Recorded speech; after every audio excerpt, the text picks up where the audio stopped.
Hello everyone, my name is Ashley Nazareth Vanegas and the article I chose is titled Teaching Strategies for Students with ADHD, Findings from the Field. The authors of the article are Nancy J. Hamilton and Randall L. Astramovich. The article focuses on the importance of incorporating necessary strategies in order to increase academic success of students with attention deficit hyperactivity disorder, otherwise known as ADHD. As stated in the article, ADHD is a commonly diagnosed childhood behavioral disorder affecting millions of children in the United States every year. Those students who make part of the population demonstrate various symptoms of inattention or hyperactivity, which would interfere when functioning in multiple environments. Inattentive ADHD is when the student demonstrates being off task, lacks focus, and tends to be disorganized. Hyperactive ADHD is when the student demonstrates excessive talkativeness and fidgeting with an inability to control impulses that may result in harm. Those students with ADHD could experience some type of rejection, neglect, or teasing with their peers. They could also have difficulty bonding or creating firm relationships with their family members. This article focuses on the informal in-class observations, teacher and parent interviews, and relevant student artifacts that demonstrates more of the students with ADHD and their school experience. The authors of the article observed the school experience with a 5th grade female student with ADHD. This student demonstrated having an elevated intelligence based on the psychological testing assessed. However, the student was diagnosed with ADHD and attentive type because she was performing academically below average. The student has been diagnosed with ADHD since the initiation of her 2nd grade year. Ever since then, the student takes 2 types of medications meant to increase short-term memory and student learning performance. If the medication is taken when prescribed, then it would help her control her inattention and impulsivity. The study was done within a time span of 4 weeks. Within these 4 weeks, the student was observed in the classroom and participated in a couple of interviews. The results of the study is meant to help identify proper strategies that could be used by the general education teacher and other school staff that will promote academic success. General education teachers are meant to use these results from the study to guide and inform them about working with students with ADHD. Results demonstrated that the case study student maintained a consistent behavioral pattern during the weeks, except for one day of the observations. In this one day, the student demonstrated a typical behavior an untreated student with ADHD would display. She would miss listening to the instructions and took longer to complete her work than the rest of the students. She would ask to go to the restroom, drew on her knee when she saw other students fidgeting, and would have to be reminded to concentrate when her teacher stood behind her during a science test. Based on the science test results, the student demonstrated insecurity in her academic abilities.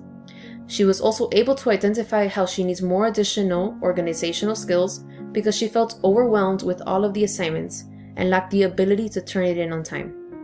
Based on the observations, it was evident that she was frequently ignored by her peers, where she was excluded from many social interactions. She also demonstrated frustrated interactions with her mother about schoolwork. The authors of the article believe that there is an insufficient amount of research done regarding the psychological and social ramifications of ADHD in the school environment. The article states that the results of future research could help identify strategies to help children with ADHD develop strong interpersonal skills. This type of research would help with the stressful nature students with ADHD face with their parents, classmates, and teachers. The authors also believe and encourages the use of stimulants or medications for treating ADHD symptoms as long as it is safe and effective. These medications are meant to decrease inattention to any type of school tasks, increasing school productivity and improving performance on academic tests. After the results determined from the study, the author believes that it is important to provide additional support. Teachers should not just rely on the student receiving medication as the only way to control the behavior and academic progress of the student.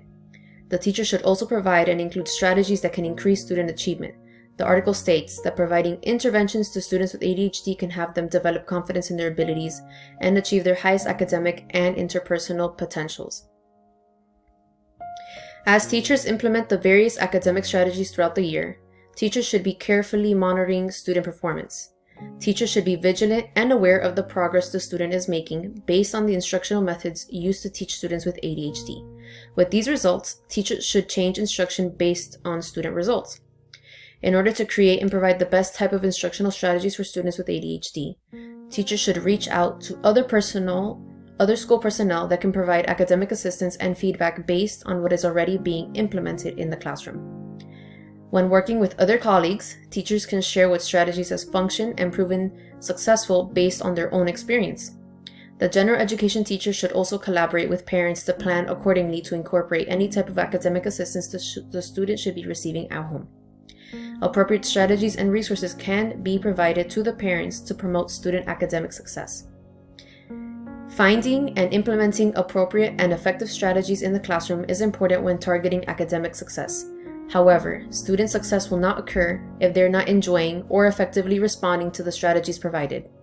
It is essential for the general education teacher to listen to the feedback students are providing based on their experience. Teachers should also observe and monitor student response as they are using the strategy.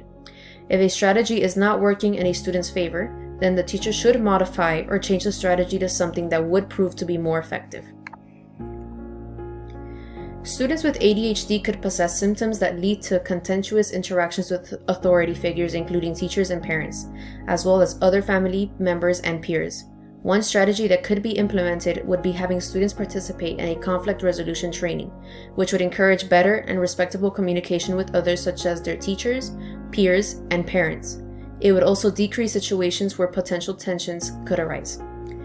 When students come into the classroom, they should be welcomed to a safe and positive environment that promotes academic achievement.